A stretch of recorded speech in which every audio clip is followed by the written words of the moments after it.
Bienvenue à Métagénopolis, qui est une unité de recherche de l'INRAE qui a comme vocation de mieux comprendre comment les micro-organismes présents dans notre tube digestif sont associés à notre santé. Ces dernières années, on a montré que le microbiote intestinal était essentiel à la santé humaine, mais évidemment, on a besoin de comprendre les mécanismes par lesquels ce microbiote peut contribuer à notre bonne santé. La difficulté, c'est que la grande majorité des bactéries que l'on héberge dans le tube digestif sont très difficiles à cultiver et les isoler est parfois vraiment complexe. Notre stratégie, qu'on appelle de métagénomique fonctionnelle, elle vise à collecter, récupérer l'ADN de l'ensemble des bactéries présentes dans l'écosystème intestinal,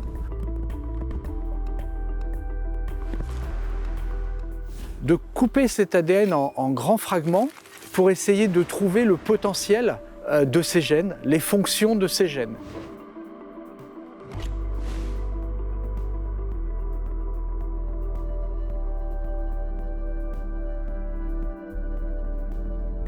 On va donc récupérer ces grands fragments, les mettre dans une bactérie de laboratoire tout simplement, et on va générer comme ça des milliers de bactéries de laboratoire. De l'autre côté, on a des cellules humaines que l'on a bricolées, je dirais, avec des systèmes rapporteurs, et donc quand les gènes font une interaction avec la cellule humaine, eh bien on va détecter de la lumière. On essaye après d'identifier quels sont les gènes impliqués, quels sont les métabolites, les molécules qui sont fabriquées,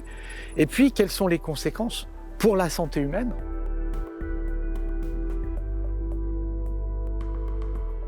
On a des outils de robotique qui sont utilisés pour faire ça à haut débit, puisque pour chaque échantillon, on va générer en fait des milliers de bactéries de laboratoire. Notre objectif, évidemment, c'est d'identifier une molécule, peut-être de l'amener pour en faire un médicament, et puis aussi de comprendre les mécanismes par lesquels les micro-organismes peuvent agir sur nos propres cellules, apporter un bénéfice santé et peut-être être source de nouveaux médicaments pour le futur.